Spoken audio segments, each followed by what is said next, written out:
Speed, nerve and razor-thin margins. Welcome to the 2025 WAKA Grand Prix Touring Cup. 10 rounds, 20 drivers and zero room for mistakes. This isn't just racing for bragging rights. Every lap, every pass, every point counts in the chase for this year's championship. Conditions today, perfect. 85 degrees, light breeze, and just enough sun to make everyone regret wearing black race suits. This round is set on track 1, better known as the Avenger. 9 corners packed into 2,534.5 feet of racing surface, and these karts will hit over 50 miles an hour on the straights. Turn 2, watch this one closely. It's deceptively fast on the entry and tight on exit. If someone's going around today, odds are it'll be right here. And if they don't spin there, turn 4 is happy to volunteer. Turn 6 is where you build your lap. Nail the line and it sets you up perfectly for the run through the final sector and onto the start finish. The engines are fired up, helmets are down. It's time to meet the drivers for this qual.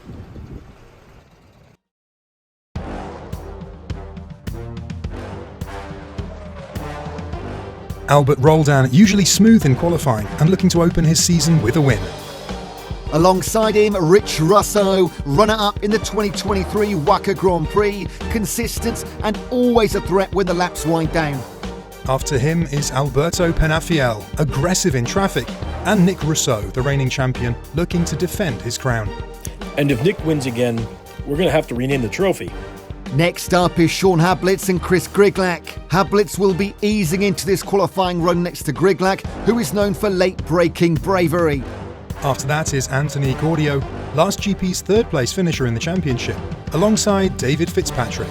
Quick hands, plenty of racecraft. Then there's Encarnacion and Andrew Breeze, both strong in the draft, both capable of moving up in a hurry if they get clear air. Or they'll just spend the first lap fighting each other. Either way, entertainment is guaranteed. And the field rolls out for their outlaps here at the Avenger. One by one, they'll head onto the circuit to start building tyre temperature and rhythm.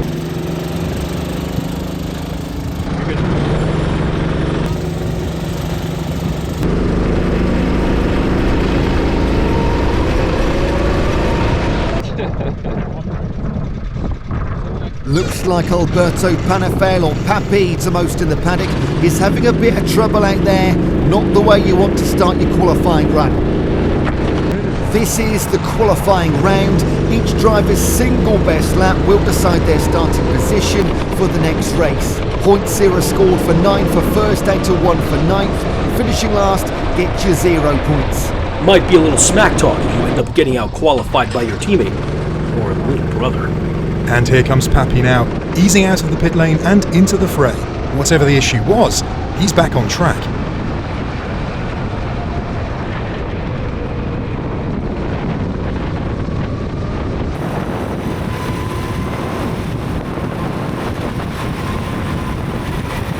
Out on his first flyer, Sean Hablitz, clean through turn 1, light over the curve at turn 2, nice and tidy so far. Hablitz is one of those drivers who doesn't waste a movement. Watch the hands, smooth steering input means the kart stays balanced, and balanced means quick. Through turn 4 without drama sets it up perfectly for turn 6, now just the final sector to bring it home.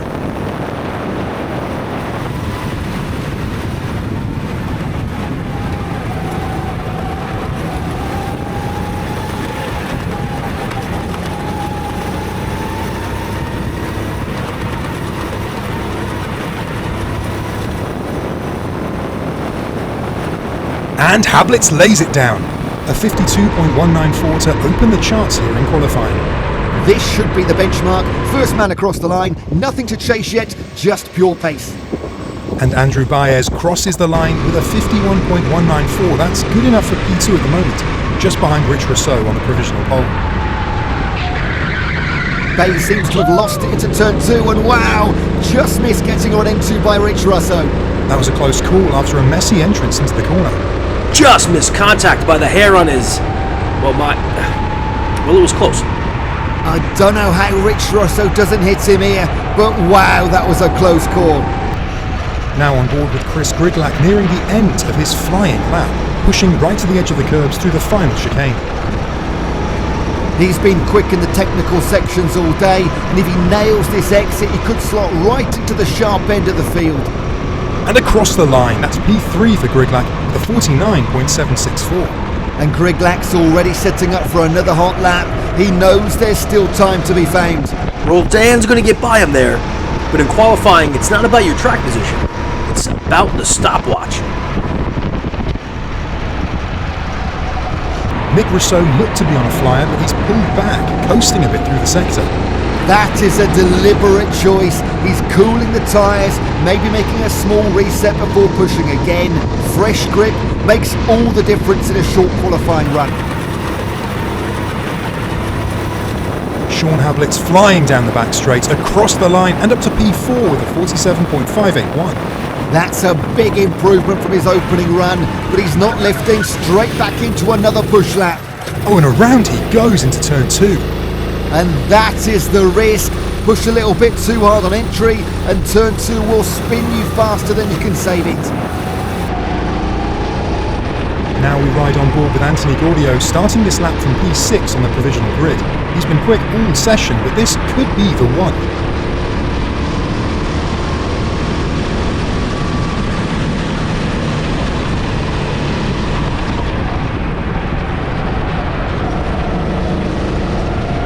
Watch his lines, clear through turn 1, early apex at turn 2, and still manages to keep the rear tucked in. That's the fastest first sector we've seen so far. Through the double right at turn 4, no hint of a slide, straight onto the short chute toward turn 5. Sector 2 comes up, and yes, another fastest split. He's wringing everything out of this kart. Perfect rotation in turn 6, setting himself up for the chicane and the run to the line. 2 purple sectors and all commitments. That's the kind of lap you want to open your season with. And he just punched his own GoPro. Guess we're not getting that last shot in 4K. Across the line, and Gaudio goes P3 with a 47.048. That's a massive jump from P6. JL Encarnacion here, but you can see he's tucked right in behind Andrew Baez, and Baez is clearly on a cool-down lap. That's gonna cost Encarnacion. At this level, losing even a tenth in traffic can ruin a qualifying run.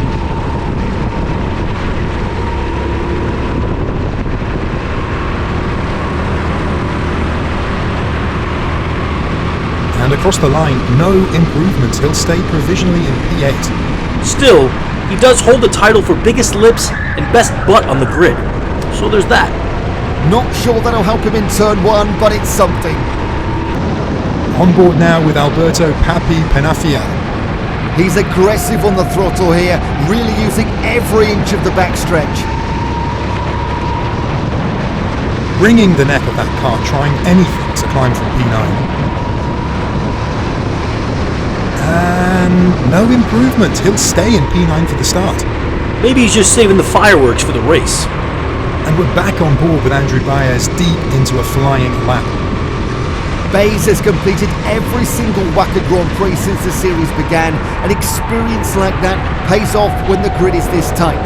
And often in the mix for podiums, he knows exactly how to navigate a race day here. He's basically series furniture at this point. Always there, always reliable.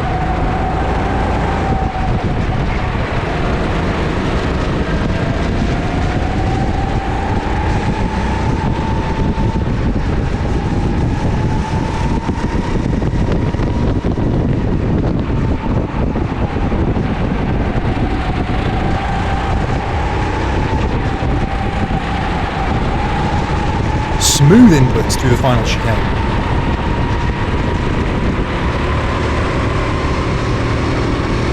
Across the line, and that's provisional P4 with a 47.174, a solid lap for the veteran. Russo looked ready to put in a hot lap here, but he's been bottled up behind Guts through the middle sector.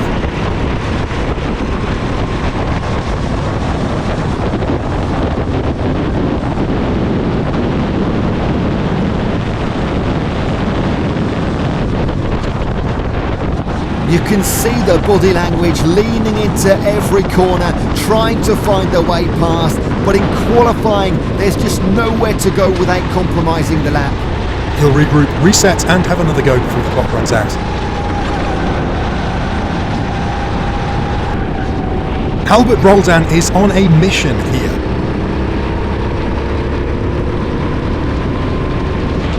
Purple through the first sector, that's the fastest anyone's been today.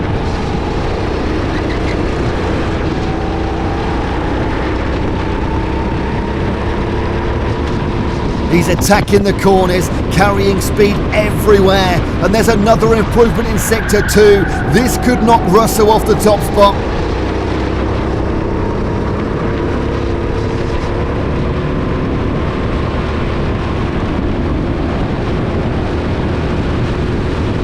And there it is, provisional pole for Roldan, the fastest lap we've seen all day.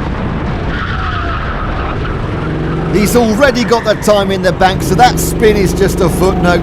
But what a statement lap from Roldan. Papi's back on a push lap now, and he is making it count in these opening corners. Strong in the first sector, neat through turn 2 this time. He is on pace to jump up the order if he can hold it.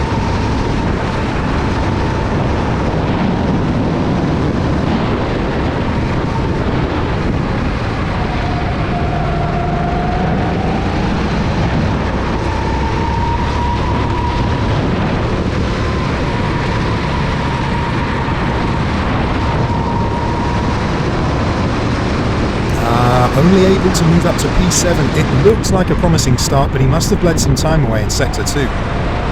Now on board with JL Encarnacion, and he's just managed to slip past a spinning kart in turn 2 without missing a beat. Completely unfazed, keeps the throttle down and stays locked onto Andrew Baez ahead.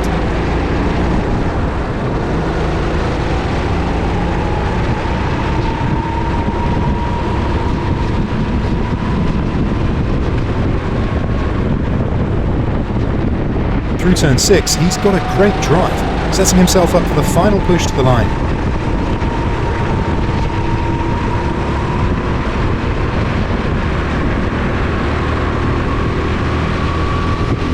And there it is, P6 for the man with the longest name in the Grand Prix. Long name, longer list of people he outscored to be a supervisor. Griglack on a push lap here.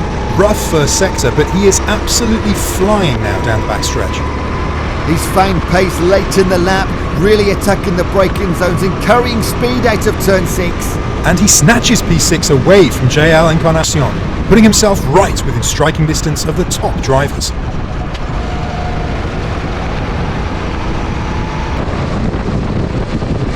On board now with Russo, one of his final chances to post a flyer, and whoa! Roldan spins right in front of him at turn 2.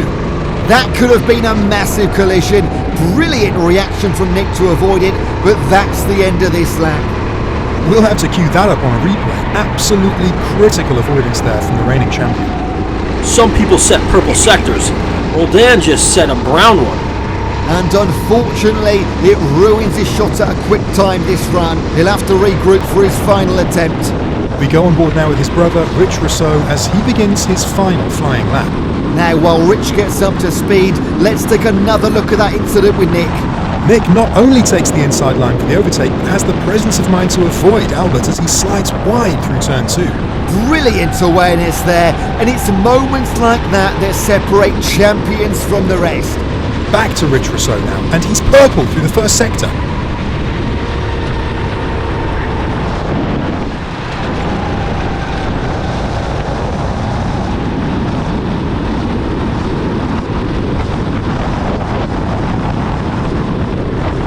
Another purple in Sector 2, this is shaping up to be something special.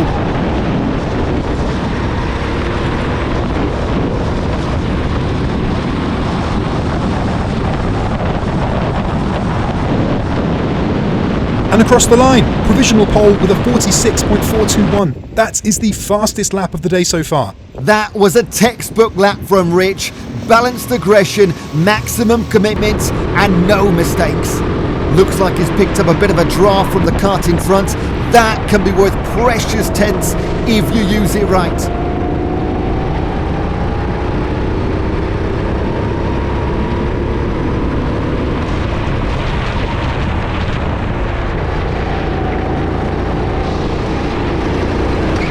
Albert Roldan is absolutely pushing now. Full commitment through every corner.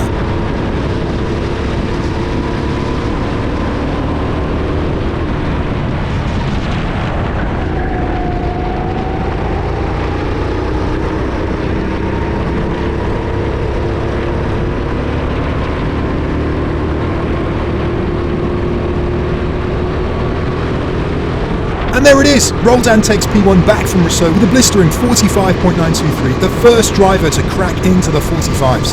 That's a statement lap if ever there was one, and at exactly the right time in the session. Guess he really didn't like sharing the front row.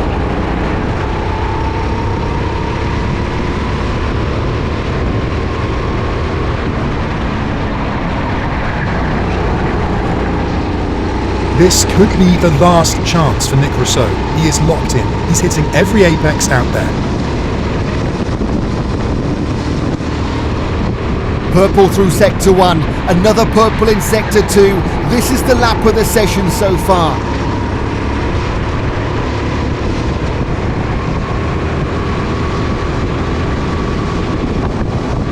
Down to the line. And it's P1! A 44.962. Nick Russo is the only driver into the 44s. That's not just fast, that's a warning shot to the rest of the grid. Yeah, it looks like the champ is ready to defend his crown.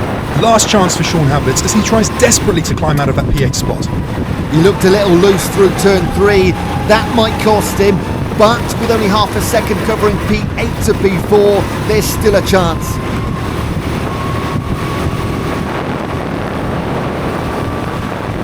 No improvement. Hablitz will stay P8 to the start.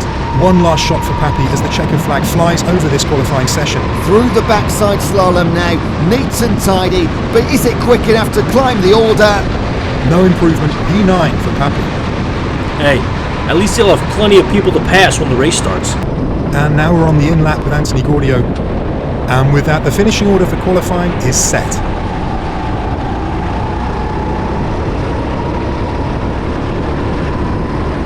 And he's gone ahead and passed Russo for absolutely no reason at all. Your official top 3 for this qualifying session. Nick Russo on pole, Albert Roldan in P2, and Rich Russo rounding out the podium spots. 3 heavy hitters at the front, and the lap times suggest we could see a real dogfight once the lights go out. And with those 3, you can expect elbows to be out before turn 1. Here's how they'll line up for race 1. 2025 WAKA Grand Prix Touring Cup.